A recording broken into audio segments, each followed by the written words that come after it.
ओम ह्रीं अरहं णमो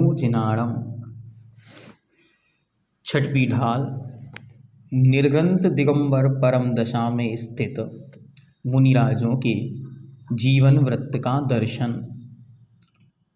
अच्छी तरह हमने 5 महाव्रतों को जाना, 5 समितियों को जाना। आइए अब हम आगे चलते हैं। छंद नंबर 4। यहाँ 3 गुप्ती और पंच इंद्रिय विजय, इनका वर्णन देखते हैं। ध्यान में ये रखना है कि यद्यपि मुनि महाराजों के मूल गुण में गुप्तियाँ नहीं आती, गुप्तियाँ मुनिराज के उत्तर गुण कहलाती हैं, लेकिन वे मुनिराज के चारित्र में एक दृढ़ता की स्थिति का नाम ही गुप्ती है। इसीलिए पंडित जी साहब ने गुप्तियों का वर्णन भी यहाँ पर किया है। ठीक है, देखते। सम्यक प्रकार निरोध मन वच काये आत्म ध्यावते, तीन सुथिर मुद्रा देखी मृग गण उपल खाज खुजावते, रस रूप गंध तथा फरस अरु शब्द शुभ असुहावने, तीन में न राग विरोध पंचेन्द्रिय जयन पद पावने। पुनः रिपीट करें। सम्यक प्रकार निरोध मन वच काये आत्म ध्यावते, तीन सुथिर मुद्रा देख मृगी गण उपल खाज खुजावते, रस रूप गंध तथा फरस अरु शब्द शुभ असुहावने, तीन में न राग विरोध पंचेन्द्रिय जयन पद पावने। विमुनि महाराज सम्यक प्रकार, सम्यक मतलब अच्छी तरह, सम्यक प्रकार अच्छी प्रकार भली प्रकार, मन वच काय अर्थात मन वचन और काय को निरोध रोक कर, जब आत्म अर्थात अपनी आत्मा का ध्यावते ध्यान करते हैं, तब उस स्थिति में तीन उन मुनियों की सुथिर अर्थात शांत स्थिर मुद्रा आकृति को देखी देखकर, उपल पत्थर जानकर, मृगगण अर्थात हिरण आदि जो पशु हैं वे खाज खुजावते अपनी खुजली को खुजाते हैं। भी मुनि महाराज निज आत्मा के चिंतन में जब स्थिर होकर लीन हो जाते हैं तो वे मन वचन और काय की लीनता में ऐसे निरोध करके ऐसे आत्मा में डूब जाते हैं कि जो वहाँ पर जंगल में घूमने वाले मृगगण पशु आदि हैं वे उनके शरीर को पत्थर के समान स्थिर जानकर अपनी खुजली खुजाते हैं। तब भी वे मुनि महाराज हिलते नहीं, एक स्थान पर यूं आत्मचिंतन में साक्षात भगवान की तरह विराजमान हो जाते हैं। और आगे पंचेन्द्रिय विजय, पंचेन्द्रिय विजय के विषय में कहते हैं, रस रूप गंध तथा फरस अरु शब्द शुभ असुहावने, तिन में न राग विरोध पंचेन्द्रिय जयन पद पावने। जो शुभ अर्थात प्रिय अच्छे लगने वाले और असुहावने अर्थात अप्रिय पांचों इंद्रियों को अच्छे ना लगने वाले ऐसे रस अर्थात पांचों रस, रूप पांचों वर्ण, गंध 2 प्रकार की गंध, फरस अर्थात 8 प्रकार के स्पर्श, अरु और शब्द हैं। तिनमें उन सब में उनके राग विरोध, राग अर्थात अच्छा लगना और द्वेष अर्थात बुरा नहीं होता। अर्थात ये अच्छे हैं आने दो, ये बुरे हैं ऐसा उनके विकल्प नहीं होता। वे पंचेंद्रिय जयन पद पावने, पांचों इंद्रियों को जीतने वाले जितेंद्र पद को पावने पाते हैं, प्राप्त करते हैं। एक एक शब्द देखें। सम्यक प्रकार, अच्छी तरह, निरोध अर्थात रोक कर, मन वचन काय को, अच्छी तरह मन वचन काय को रोक कर वे मुनिराज आत्म ध्यावते अपनी आत्मा का ध्यान करते हैं। तिन उनकी सुथिर अर्थात स्थिर, एकदम शांत प्रशांत मुद्रा स्वरूप को देख कर मृगगण, हिरण आदि पशु उपल अर्थात पत्थर जानकर खाज खुजावते अपनी खाज को खुजाते हैं। पंचेंद्रिय विजय पद पावने, तो 5 इंद्रियां होती हैं, वे पांचों इंद्रियों के राग और द्वेष संबंधी विषयों में, शुभ और अशुभ विषयों में राग द्वेष नहीं करते। कैसे होते हैं वे? तो कहते हैं रस अर्थात रसना इंद्रिय के विषय, रूप अर्थात आँखों का विषय, गंध नासिका का विषय, फरस अर्थात स्पर्शन इंद्रिय का विषय और शब्द अर्थात कर्ण का विषय। इनके माध्यम से जो भी शुभ अच्छे और अशुभ अर्थात बुरे हैं, तिनमें उनमें ना राग ना विरोध, ना राग करते ना ही इनका विरोध करते। ऐसे वे पंचेंद्रिय जयन पद पावने, पंचेंद्रिय विजय पद को प्राप्त होते हैं। इन्हें ही पंचेंद्रिय निरोध कहते हैं। नोट करें अच्छी तरह, गुप्ती किसे कहते हैं? उत्तर, मन वचन काय को गोपन करना या मन वचन काय के द्वारा आत्मा का जो गोपन करती है, बाह्य में जो प्रवृत्ति हो रही है उससे उसे बचाते, गोपन करना मतलब बचाना, सुरक्षित करना, उसका नाम है गुप्ती। गुप्तियाँ कितनी होती? गुप्तियाँ 3, मनोगुप्ती, वचन गुप्ती और काय गुप्ती।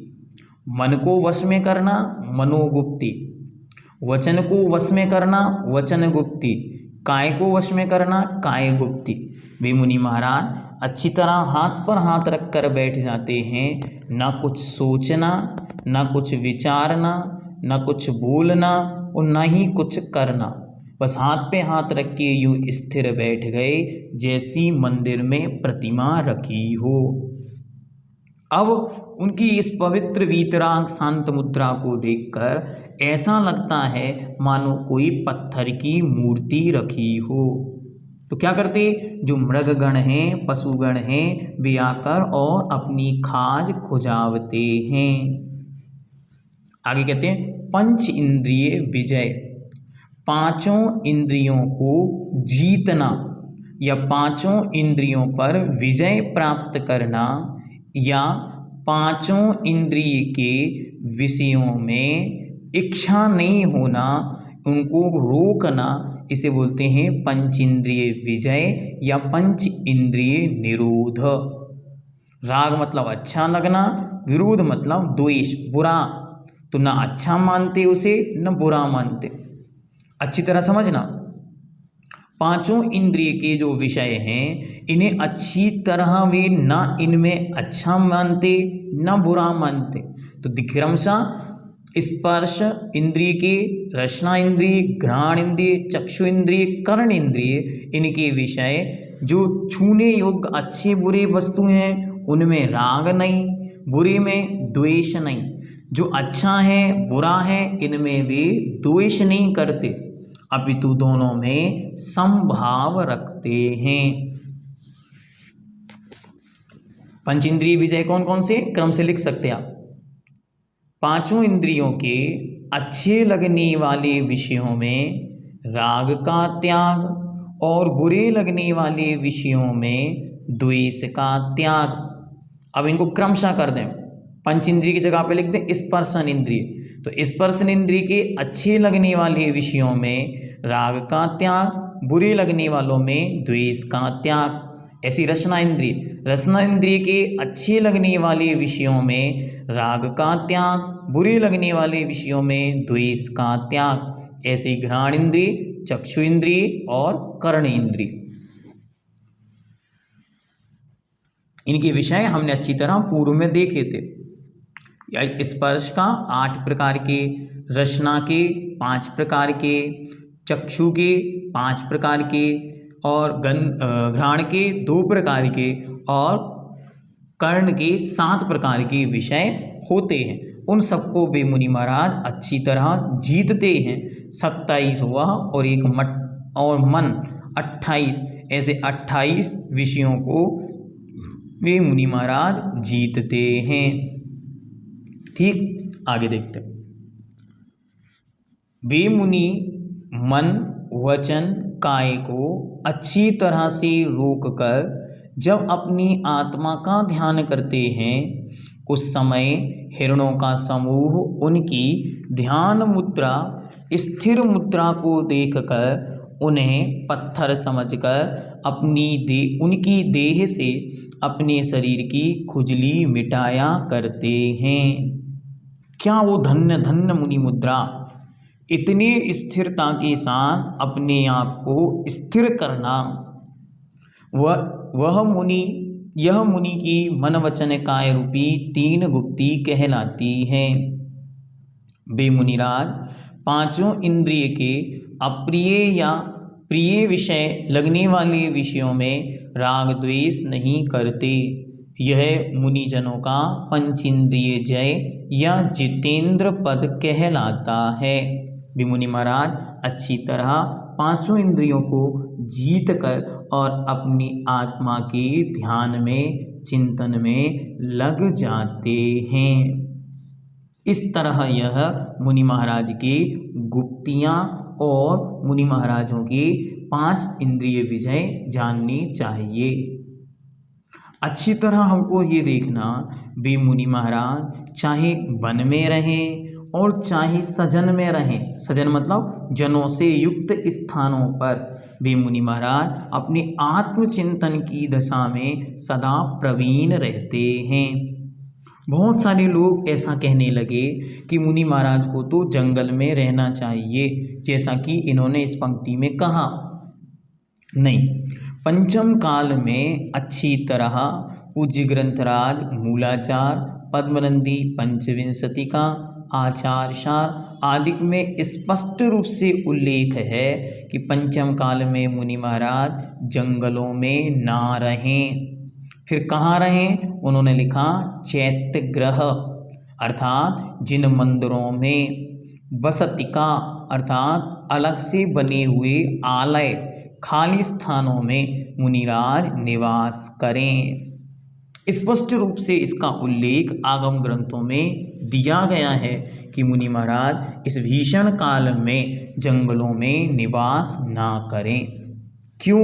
क्योंकि अब सेनन की हीनता है और जंगल में बड़ी कठिनाइयां हैं। इस कारण से मन का विचलित होना, भय और अन्य पशुघातक पशुओं के द्वारा प्रहार आदि के माध्यम से अकाल में असमाधि को प्राप्त होने का भय सदा बना रहता है। इसलिए वे मुनिराज अच्छी तरह नगरों के बीच में, खाली स्थानों में, गृह चैत्यालयों में, चैत्यालय के स्थानों से युक्त धर्मशाला आदि जो स्थान हैं इनमें निवास करें।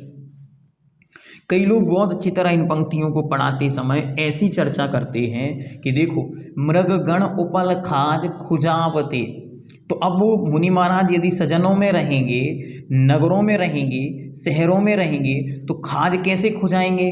नहीं, ये तो केवल एक उदाहरण दृष्टांत मात्र है। इससे अपनी बुद्धि को खोटा नहीं करना। बहुत सारे लोग इन पंक्तियों का सहारा लेके लोगों को विकार उत्पन्न कराते वर्तमान मुनियों के प्रति। वे एक और पंक्तियां बोलते, क्या बोलते? देखो, अच्छी तरह पंक्ति सुनना और फिर उसका अर्थ सुनना। ग्रीष्म काल में आग बरसती, गिरि शिखरों पर रहते हैं। वर्षा ऋतु में कठिन परिश्रय, तरुतल रह कर सहते हैं। तथा शिशिर है मंत काल में तथा शिशिर है मंत काल में, बाहर भू पर सोते हैं। बंद साधु में बंधन करता, दुर्लभ दर्शन होते हैं। तब वो इस पंक्ति को सुना के और फिर कहते हैं, जब ऐसे साधु मिलेंगे तब हम वंदना करेंगे। कैसे साधु चाहिए? हमें ऐसे साधु चाहिए कि जब ग्रीष्म काल में, गर्मियों में आग बरसे सूरज, तब वे गिरि शिखरों पर रहते हैं, अर्थात पर्वत की चट्टानों पर रहते हैं। दूसरा, वर्षा ऋतु में कठिन परिश्रय, तरुतल रहकर सहते हैं। तरु मतलब पेड़। जब बारिश गिरे तब तरु अर्थात पेड़ की नीचे वे चातुर्मास करें। और तीसरी पंक्तियां कहते हैं, शरद काल में, ये जो हेमंत ऋतु में क्या करें? वे बाहर भू पर सोते हैं, अर्थात जमीन पर भूशयन करें। हमें ऐसे साधु जब मिलेंगे तब हम उनकी वंदना करेंगे। अब मैं आपसे पूछता हूँ और उनसे पूछता हूँ, आप ये बताओ, आज पंचम काल में जो मुनिराज बने हैं, क्या ये मुनिराज कहाँ से आए हैं?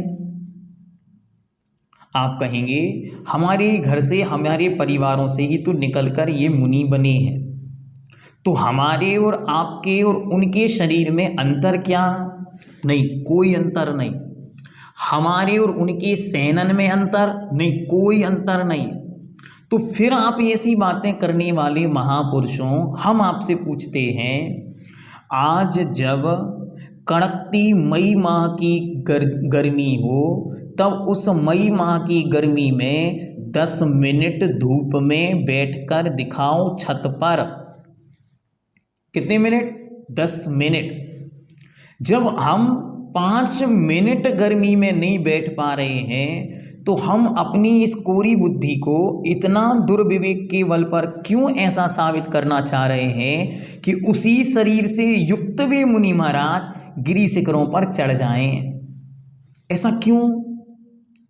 मैं आपसे कहता हूं, जब यह ऐसी कड़कड़ाने की ठंड अभी जो पड़कर गई है जनवरी में, 1 जनवरी 2 जनवरी के समय पर, ऐसी कड़कड़ाती ठंड में आप 5 मिनट के लिए सारे वस्त्र खोलकर और छत पर घूम के आओ, महीने भर तक बुखार नहीं उतरेगा। उस काल में हम ये सोच रहे हैं कि हमारे मुनि महाराज बाहर जाकर जंगलों में, पहाड़ों पर, चट्टानों पर और बाहर सोए, कहाँ? भू पर। और ये दुर्विवेकी, दुर्बुद्धि मनुष्य कह रहे हैं कि हमें इस काल में ऐसे मुनि महाराज चाहिए हैं जो वर्षा ऋतु में पेड़ की छांव में चातुर्मास करें। हम आप महान आत्माओं से निवेदन करते, जब इस बार बारिश बरसे तब 15-20 मिनट के लिए बारिश में अच्छी तरह अपने वस्त्र उतार कर खड़े रहना। उसके बाद जो 15 दिन का जुखाम और बुखार आपको आएगा, आपको खबर पड़ जाएगी कि मुनि महाराज होते क्या हैं। इसलिए पंक्तियां जो आगम की लिखी हैं, इन्हें काल के अनुसार समझना। जब मुनिराजों के शरीर वज्र सेनन से युक्त थे, वज्र वृषभ नाराज सेनन जैसे महान सेनन के धारी थे, उस काल में वैसी चर्या होती थी। आज के समय में वे 28 मूल गुणों का निर्दोष पालन करते हैं, लेकिन उतनी कठिन या उतनी ही उत्कृष्ट चर्या वर्तमान के शरीर के सैनन के अनुसार उचित नहीं। इसीलिए वे मुनिराज कैसे होते हैं, तो हमने एक पंक्ति लिखी, आपको सुनाते।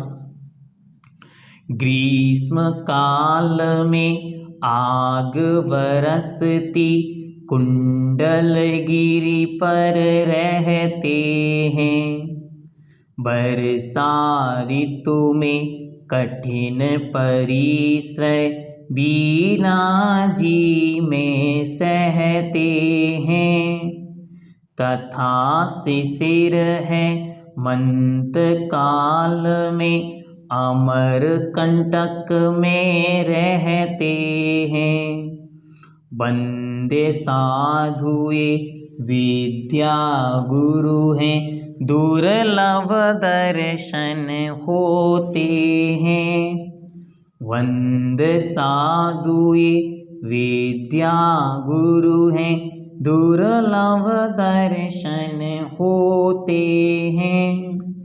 आज भी जहाँ 48-49 तक टेम्परेचर जाता है गर्मियों में, तब भी आज भी ऐसी क्लिष्ट गर्मियों में भी कुंडलगिरी के पर्वत पर जाकर साधना करते हैं। आचार्य भगवंत जब जब नई दीक्षाएं होती थीं, नई दीक्षाओं को लेकर सबसे पहले कुंडलपुर की गर्मी कराते। महाराज लोग पूछते, महाराज कुंडलपुर ही क्यों? आचार्य श्री कहते हैं, अभी नए नए हो, पकना जरूरी है। तो पहली गर्मी कुंडलपुर की। जो कुंडलपुर गए हों, कब? गर्मी के माह में 2016 में जब बड़े बाबा का महामस्तकाभिषेक हुआ था, तब मैं 3 रात वहाँ पर रहा, 3 दिन वहाँ रहा था, लेकिन रातें बस मुझे याद हैं, क्योंकि पूरी रात नींद नहीं आती और पूरी रात ऐसा लगता कि सुबह कब होगी। इतनी क्लिष्ट गर्मी, इतनी चुभनदार गर्मी वहाँ पर होती। ऐसी गर्मी में जिन्होंने अपनी ग्रीष्मकाल की चर्या व्यतीत की है, ऐसे दुर्लभ हैं वे आचार्य भगवंत विद्यासागर जी महाराज। अरे जब बारिश होती है, इस बारिश के मौसम में वे मुनि महाराज कहाँ बीना जी के उन क्षेत्रों में, नैनागिर उन स्थानों पर रहते थे जिन स्थानों पर एक धर्मशाला नहीं। जब आचार्य भगवंत 1985 में पहली बार बीनावारा पहुँचे, तब बीनावारा के उस स्थान पर कुछ नहीं था। यहाँ देवरी वाले हों, आसपास वाले महाराजपुर वाले अन्य लोग हों, वो बताएंगे कि वहाँ पर मात्र जो भगवान के मंदिर था शांतिनाथ भगवान का, उसके चारों तरफ परिक्रमा थी। उस परिक्रमा में भी जगह जगह भगवान रखे हुए थे। उसमें ही आचार्य महाराज ने अपना चातुर्मास स्थापित किया। और यूं बारिश होती थी, और उस बारिश की कड़कड़ाती, उस बिजली कड़कड़ाती स्थितियों में भी मुनि महाराज दिन और रात उसी परिक्रमा मार्ग में व्यतीत करते थे। ये है दिगंबर जैन साधुओं की इस 21वीं सदी की साधना। फिर भी अगर हम दुर्बुद्धि होकर ये कहें कि नहीं नहीं हमें तो वो मुनि महाराज चाहिए जो तरुतल बसते हैं, तो ये हमारा हठग्रह है और हमारी दुर्बुद्धि है। आगे क्या कहा? आगे कहते हैं तथा शिशिर हेमंत काल में अमरकंटक में रहते हैं। अगर आपको विश्वास नहीं हो रहा है तो इस वर्ष, अभी तो सर्दी अब जाने को है, फिर अगले वर्ष जब अब सर्दी जब आए तो दिसंबर के माह में आप अमरकंटक में जाइए, तब आपको जो आनंद सर्दी का आएगा तो आपको लगेगा कि ऐसी सर्दी में मुनि महाराज कैसे रहते होंगे। इतनी कड़क वहाँ सर्दी होती है, क्योंकि एक तो पूरा पहाड़ और चारों तरफ नर्मदा नदी का बड़ा भारी सैलाब, पानी ही पानी। तो ऐसी ठंड होती है कि सारे शरीर पर मानो कांटे चुभ रहे हों, ऐसी हवा, तेज हवा वहाँ चलती है। ऐसे में वे पूज्य गुरुदेव उस स्थान पर अपना शीतकाल व्यतीत करते हैं। पूज्यवर आचार्य भगवंत जब पहली बार अमरकंटक पहुँचे तो उस समय चातुर्मास विहार करके शायद नेमावर से विहार करके अमरकंटक की ओर जा रहे थे। जब आचार्य महाराज का प्रवेश उस अमरकंटक नगर में हुआ तो वहाँ पर एक बहुत बड़ा आश्रम है कल्याण संप्रदाय का, शायद शैव या वैष्णव मत के वो हैं, और कल्याण जी का बहुत बड़ा आश्रम चलता। कल्याण जी जो वहाँ के मुखिया थे उनको पता चला कि यहाँ पर दिगंबर संप्रदाय के साधु आ रहे हैं, तो उन्होंने अपने शिष्यों से सुबह कहा आ तो रहे हैं लेकिन टिक नहीं पाएंगे क्योंकि सर्दी इतनी है। लेकिन आचार्य महाराज का अच्छी तरह प्रवेश हुआ। उनने अपने कुछ शिष्यों को भेजा कि देख के आना कैसे रहते हैं। उन्होंने देखा पूरे नग्न दिगंबर एकदम और व्यवस्थित, दिन में कोई हाथ पैर तापना नहीं, कोई आगी नहीं, कोई हीटर नहीं, कोई कुछ नहीं। ठीक है, उनके शिष्य आ गए। उनके शिष्यों ने पुनः कहा महाराज ये रह कैसे रहे हैं। उनके महाराज कहते हैं, कल्याण जी कहते हैं अभी कुछ नहीं, थोड़े दिन रहेंगे चले जाएंगे अपने आप। 10-12 दिन हो गए। महाराज पूरा संग सुबह सुबह जब सोच के लिए जाता तो पूरा नगर दंग रह जाता कि सारे लोग बड़े बड़े कंबलों में यूं तुप कर बैठे हैं, अग्नि जलाकर हाथ पैर ताप रहे हैं, और ये महाराज लोग कहाँ जा रहे हैं। जब ये स्थिति उन्होंने देखी तो कल्याण जी ने अपने 2 शिष्यों से कहा आज तुम जाओ और रात में इनको देखो ये लोग रात में करते क्या हैं। तब वो 2 शिष्य गए और उन्होंने पूरी रात उस परिसर में वो लोग घूमते रहे। देखा उन्होंने सब कमरों में झांक झांक के, सब जगह धर्मशालाओं में, सब जगह क्या हो रहा है। उन्होंने जहाँ आचार्य महाराज रुके थे उस कमरे में देखा एक लकड़ी का पाटा है और उस लकड़ी के पाटे पर आचार्य महाराज छोटी सी देह बनाकर लेटे। उन्होंने जहाँ इस दृश्य को देखा उन्होंने आकर अपने महाराज को कहा महाराज धन्य है ये दिगंबर साधु। क्यों महाराज, हम लोग तो चिलम खा रहे हैं, चिलम फूक रहे हैं और दुनिया भर के हाथ पैर तापने के साधन कंबल ओढ़े हैं, उसके बाद भी ठिठुर रहे हैं, वो भी निर्ग्रंथ दिगंबर मुद्रा के धारी भगवान के समान इस धरती पर, जिनको शरीर पर कोई वस्त्र नहीं, नीचे भी चटाई नहीं, ऊपर भी चटाई नहीं, मात्र एक लकड़ी का पाटा है और उस पर वह सो रहे हैं। सुबह ही कल्याण जी ने बड़े बैंड बाजे मंगाए, पूरी एक यात्रा और जलसा के साथ वहाँ पर उस परिसर सर्वोदय तीर्थ के परिसर में आए। फिर उनका वहाँ पे उन्होंने आए, आचार्य महाराज की चरण वंदना की, पाद प्रक्षालन किए और उसके बाद उन्होंने कहा मैं आपके चरणों में कुछ बोलना चाहता हूँ। उनको माइक दिया गया तो उन्होंने अपने माइक में बोला धरती पर आज मैंने साक्षात भगवान को देखा। मैं आज आपके पास नहीं आया, जिस दिन से आप यहाँ आए हो उस दिन से ही मैं आपके आगे पीछे किसी ना किसी को घुमा रहा हूँ और ये जानने का प्रयास कर रहा हूँ कि इस साधना का राज क्या है, लेकिन मैं राज नहीं पकड़ पाया, इसलिए आपके चरणों में आया हूँ। दुनिया में इस धरती पर 2 साधनाएं ऐसी हैं जो दुनिया का कोई साधु नहीं कर सकता, मात्र दिगंबर साधु ही कर सकता है। पहला है केश लौंचन। अपने हाथों से यदि कोई एक बाल भी खिंच जाए तो उसके शरीर में असाह वेदना होती है, साथ ही वहाँ पर बाल तोड़ जैसी फुंसियाँ होनी प्रारंभ हो जाती।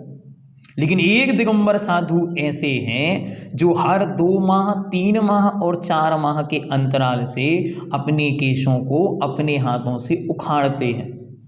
और दूसरी दुर्लभ साधना इस धरती पर जो दिगंबर साधु करते हैं और कोई नहीं कर सकता, उस साधना का नाम है हर अवस्था में, हर स्थिति में, हर मौसम में नग्न रहना। अरे सामने स्त्री है, पुरुष है, नपुंसक है, विजाति है, विधर्मी है, पशु हैं, सबके सामने, सब स्थितियों में, सब मौसमों में, कमरे में, कमरे के बाहर, हजारों की भीड़ों में, हर जगह नग्न दिगंबर पवित्र मुद्रा को धारण करने की यदि किसी में सामर्थ्य है सो वो एकमात्र दिगंबर जैन साधु में है। इसके अलावा दुनिया में कोई भी जीव इस पवित्र और निर्विकार मुद्रा को धारण ही नहीं कर सकता, किसी भी स्थिति में नहीं कर सकता। ये उनके शब्द हैं, ये मेरे शब्द नहीं है, ये उनके उस दिन के वक्तव्य के शब्द हैं कि 2 चर्या ऐसी हैं जो दुनिया का कोई साधु नहीं पाल सकता। जो हिमालय में भी साधना करते हैं वे भी कंदमूल आदि के रूप ऐसे ऐसे कठोर भक्षण करते हैं जिसके माध्यम से शरीर में उष्णता गर्मी बनी रहे, लेकिन दिगंबर जैन साधु महान हैं, इसलिए कहा महासाहु महासाहु महासाहु दिगंबरा। ये दिगंबर महान साधु हैं, इनके समान न कोई था, न कोई है और ना ही कोई होगा। ऐसी पवित्र मुद्रा को ये मुनि महाराज धारण करते हैं। अब आगे कहते हैं 3 सुथिर मुद्रा। इसलिए अच्छी तरह जब कोई इस विषय में प्रश्न पूछे, प्रश्न करे कि पंचम काल है, ये कैसे मुनिराज, पंचम काल में मुनिराज नहीं होते, आप उनसे कहो एक प्रमाण आगम का हमें लाके दिखाओ जिसमें ये लिखा हो कि पंचम काल में मुनि नहीं होते। अगर आप एक प्रमाण लाकर दिखाएंगे मूल आचार्य की मूल पंक्तियां मूल भाषा में, हम उसी दिन निर्ग्रंथ पंथ को छोड़कर आपके धर्म को स्वीकार करना तैयार हो जाएंगे। लेकिन वास्तविकता यह है, एक भी पंक्ति किसी भी आचार्य ने, किसी भी साधु ने, किसी भी ग्रंथ में, किसी भी केवली ने नहीं लिखी कि पंचम काल में साधु नहीं होते। अपितु इसके स्थान पर भगवान कुंद देव ने स्पष्ट रूप से अष्टपावण ग्रंथ में लिखा, भरेहे तुसहम पंचम काले, अर्थात इस भारत क्षेत्र के इस दुस्मा नाम के पंचम काल में रत्नात्रय से युक्त मुनिराज होंगे और वे यहाँ से सल्लेखना समाधि पूर्वक मरण करके लौकांतिक आदिक देव पर्यायों को प्राप्त करेंगे। ऐसे सैकड़ों प्रमाण आपको मिल जाएंगे, लेकिन एक भी प्रमाण ऐसा नहीं है जो ये कह दे कि पंचम काल में मुनि नहीं होते। हाँ, ये हम और आप सब स्वीकार करते हैं कि काल की व्यवस्था से, द्रव्य क्षेत्र काल की व्यवस्था से बहुत सारा शिथिलाचार, बहुत सारी चर्या में हीनता प्रकट हुई है, लेकिन उसके कारण हम ये कभी नहीं कह सकते कि मुनियों का अभाव हो गया है। हमेशा इस बात को ध्यान रखना है और हमेशा इस बात पर दृढ़ रहना है। अपने संतानों को, आने वाली पीढ़ियों को इस वीडियो को अच्छी तरह सुनवाना है। उनको कहो, बार बार इन चीज़ों को जानो कि पंचम काल के अंत तक, अंतिम दिन तक इस धरती पर वीतराग परम निर्ग्रंथ दिगंबर मुद्राधारी बीरंगज नाम के मुनि, सर्वश्री नाम की आरिका, पंगुश्री नाम की श्राविका और अग्निल नाम का श्रावक रहेगा। अरे अभी तो 18,500 साल बाकी हैं, टेंशन क्यों लेते हो? जब भगवान ने स्पष्ट उल्लेख किया कि अंत तक वे वीरंगज नाम के मुनिराज बने रहेंगे, तो हम लोग अच्छी तरह दृढ़ विश्वास के साथ उन परम निर्गंत दिगंबर मुद्राधारी सर्व आचार्यों को, सर्व उपाध्यायों को और सर्व साधुओं को अनंतों बार नमस्कार करते हैं और भावना भाते हैं कि हमारे ये नयन आपकी पवित्र मुद्रा को देखकर स्वयं को धन्य धन्य महसूस करें। और जब आप बहुत अच्छी स्थिति में हो, अच्छी तरह सारे कपड़े पहन लिए हो, पल्ली ओढ़ ली हो, हीटर चल रहा हो, उसके बाद जब एक कपकपी छूटे तो तुरंत ही हाथ जोड़कर निर्गंत दिगंबर मुद्राधारी ऋषियों को नमस्कार कर लेना। जब अच्छी तरह बर्फ से युक्त ठंडा ठंडा पानी पी लिया जाए, उसके बाद भी रात के 2 बजे आकुलता से कंठ रुध जाए और ऐसा लगे कि कुछ बर्फ का ठंडा ठंडा पीने को मिल जाए, तो तुरंत हाथ जोड़ के निर्गंत दिगंबर मुद्रा को नमस्कार कर लेना। जब आप कभी बाहर मोटरसाइकिल पर घूमने निकलें और सीट पर स्पर्श करते ही लगे कि ये जल रही है, बाहर से लू आकर आपके शरीर को टच करे और आप घर आके बीमार हो जाएं तो तुरंत हाथ जोड़ के निर्गंत मुद्रा को नमस्कार कर लेना कि ऐसी काल में, ऐसी स्थितियों में भी हमारे साधु महाराज हजारों किलोमीटर का बिहार पैदल कर रहे हैं। तो क्या उनको लू नहीं लगती? क्या उनके शरीर को ये भाप नहीं छूती? क्या ये डम्बल की जलती हुई रोड उनके पैरों को नहीं जलाती? ऐसी साधना करने के बाद भी ऐसा प्रश्न क्यों पूछा जा रहा है? इसका अर्थ यह है उनके मंतव्य में कहीं ना कहीं कुछ खोट है। जो ये प्रश्न पूछें आप उनको अच्छी तरह इन सब विषयों को जानकारी दें। और क्या जानकारी रखना, इन पंक्तियों को अच्छी तरह पढ़ें। वे मुनि महाराज आज भी पांचों इंद्रियों के जो विषय हैं उन्हें संकुचित करके और जैसा उन्हें प्राप्त होता है तदनुसार ग्रहण करते हैं। स्पर्शन के विषय ठंडा, गरम, रूखा, चिकना, हल्का, भारी, इन सब में वे मुनिराज समता को धारण करते हैं। जैसा स्थान मिले, इतने महान और बड़े आचार्य होने के बाद भी चलते हैं तो कहीं भी बैठ जाते हैं, रुकने को कोई विशेष स्थान नहीं। उज्जवर नैनागिरी जी में विराजमान थे। यहाँ से गुलाब बाबा जो एक समय सागर जिले में बहुत प्रसिद्ध बाबा थे, उनके मन में विचार आया कि आचार्य विद्यासागर जी का खूब नाम सुना है, एक बार उनको देखना। वो उनके पास दर्शन के निमित्त से पहुँचे। जब वे पहुँचे तो उन्होंने, क्योंकि उस समय बहुत शांति वाला माहौल था और बहुत बड़ा ना संघ था और ना बहुत सारे भक्तगण आते थे, तो कोई नहीं, आचार्य महाराज शांति के साथ बैठे हुए थे। ये यहाँ से पहुँचे, उन्होंने किसी को पूछा महाराज कहाँ मिलेंगे? उन्होंने कहा महाराज वो जो तालाब के पास मंदिर है उसमें महाराज बैठे हैं। ठीक है, वो यहाँ से तालाब देखते हुए, घूमते हुए, बातें करते हुए अपने 2-3 शिष्य और 1-2 अन्य व्यक्तियों के साथ वहाँ पहुँचे। वहाँ पहुँचे तो वो यहाँ वहाँ देखते हैं, कोई नहीं दिखा, एक महाराज बस बैठे हैं। उन्होंने उन महाराज से कहा हाथ जोड़ के, हम आचार्य विद्यासागर जी से मिलने आए हैं। तो आचार्य श्री जी मुस्कुराए और मुस्कुरा के उन्होंने कुछ नहीं बोला। इतने में ही पीछे से एक भक्त आए, उन्होंने कहा ये ही आचार्य विद्यासागर जी हैं। जैसे ही उन्होंने कहा ये ही आचार्य विद्यासागर जी हैं, तो उन्होंने दोनों हाथ जोड़े और जमीन पर यूं साष्टांग, पूरे शरीर के साथ अष्टांग लेट गए। जब वो लेटे तो सब लोग देखते रह गए, उनके जो शिष्य थे वो हतप्रभ रह गए, क्योंकि वो अपने संप्रदाय के अच्छे प्रतिष्ठित गुरु थे। तो उन्होंने जब उठे तो उठकर कहते हैं महाराज धन्य धन्य है आप, मुझे ऐसा लग रहा है जैसे मेरी आंखों ने आज भगवान देख लिए। तो उनके शिष्य बड़े हाथ थे, उन्होंने सबके सामने कहा, उन्होंने कहा मैंने ऐसा सोचा था कि दिगंबर संप्रदाय के सबसे बड़े आचार्य के पास हम जा रहे हैं तो कोई चांदी का या सोने का सिंहासन होगा, उस सिंहासन पर वे महाराज बैठे होंगे, आगे पीछे 2-4 शिष्य लोग चवर ढुरा रहे होंगे, उनके छत्र लगे होंगे, आगे पीछे 10-20 शिष्य घूम रहे होंगे, 1-2 सिक्योरिटी गार्ड घूम रहे होंगे।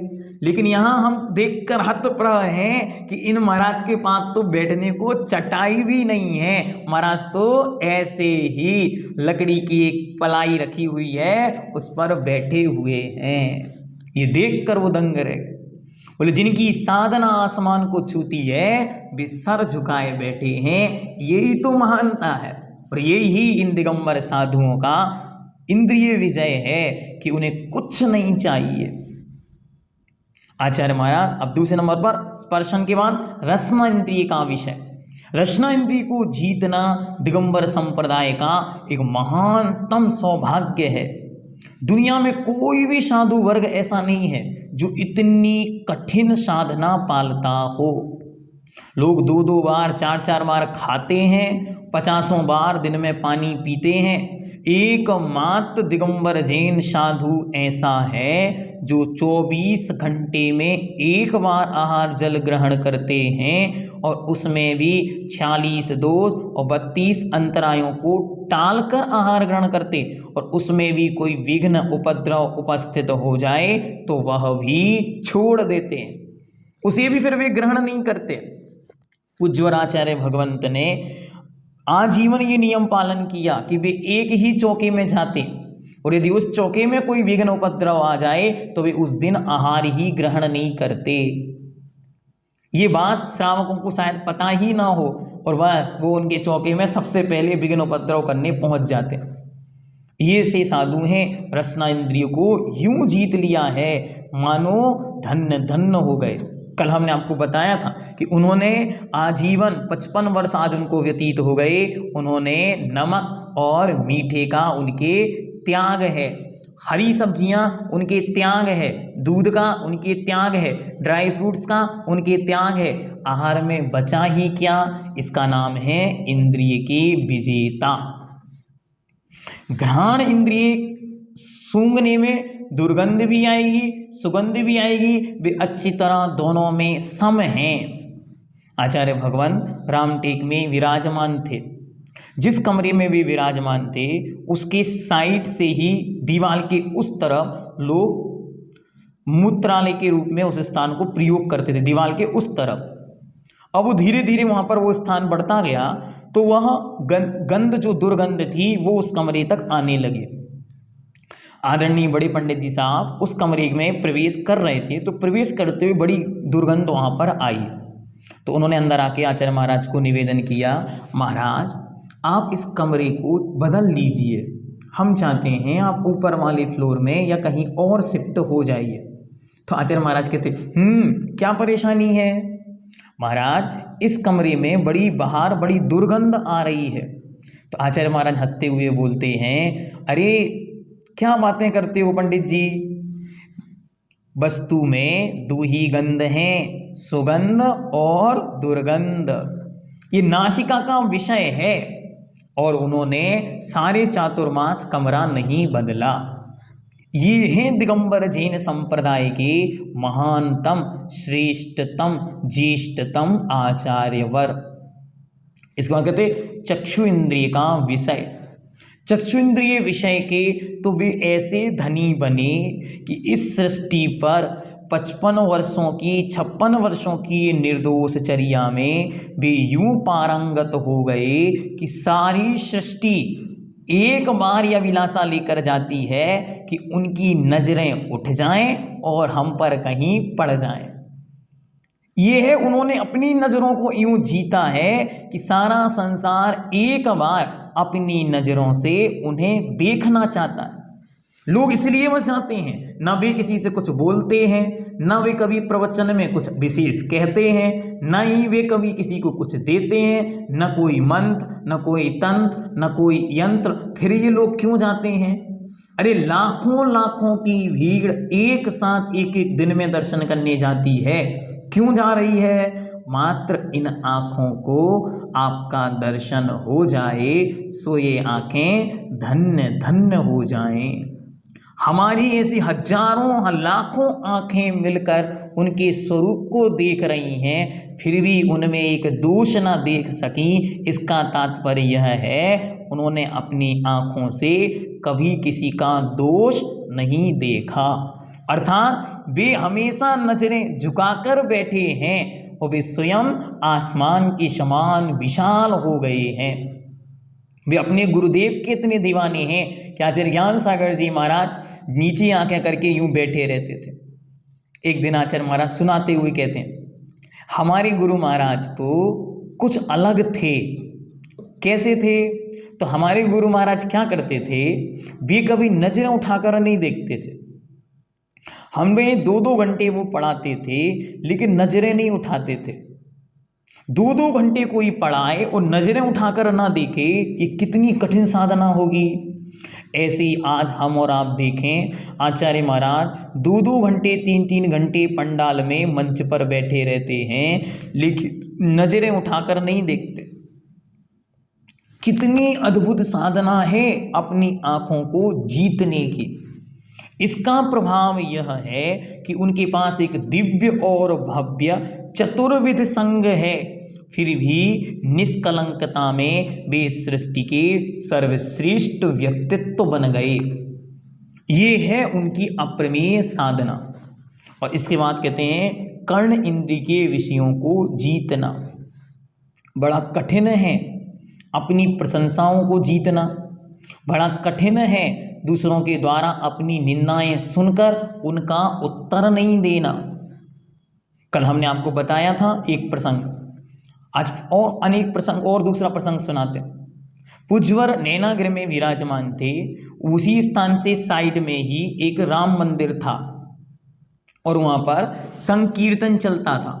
और संकीर्तन में राम सिया राम जय जय राम, बस यही चलता रहता था। वो आचार्य महाराज उसके जस्ट सामने वहाँ पर बैठ के और वहाँ पर सामायिक सब स्वाध्याय सब करते थे। तो एक दिन एक महाराज ने पूछा, महाराज सारे चातुर्मास ये शब्द चलेगा तो कैसे सामायिक में मन लगेगा? तो आचार्य महाराज कितनी अच्छी तरह कहते हैं इससे अच्छा और क्या चाहिए?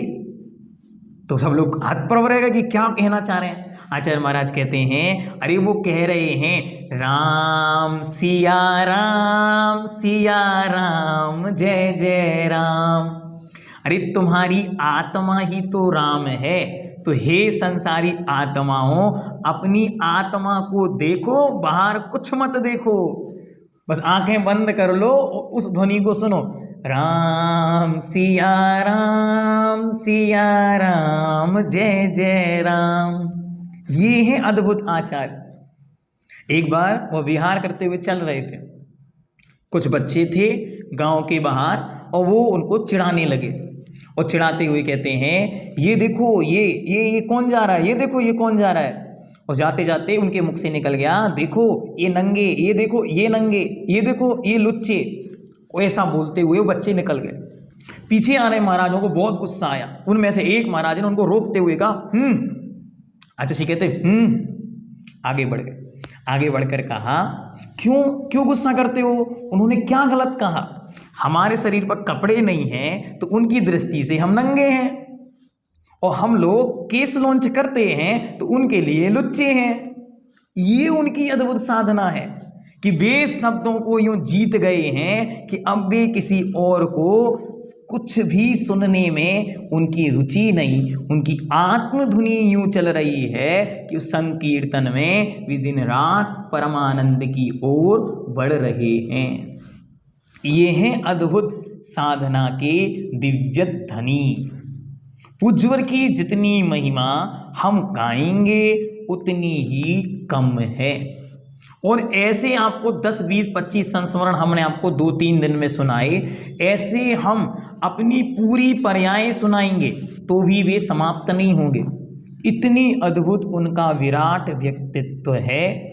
ऐसे वे दिव्य साधना के महान साधक हम सबको इस समय मिले, सो यह हम सबका परम सौभाग्य है। हम सभी उनके दिव्य चरणों में यही पवित्र भावना भाते हैं कि जो दिव्यचर्या आपने सृष्टि को दिखाई, साक्षात मूलाचार को जीवंत अपनी चर्या से किया और समय सार आपके जीवन का मानो आधार बन गया।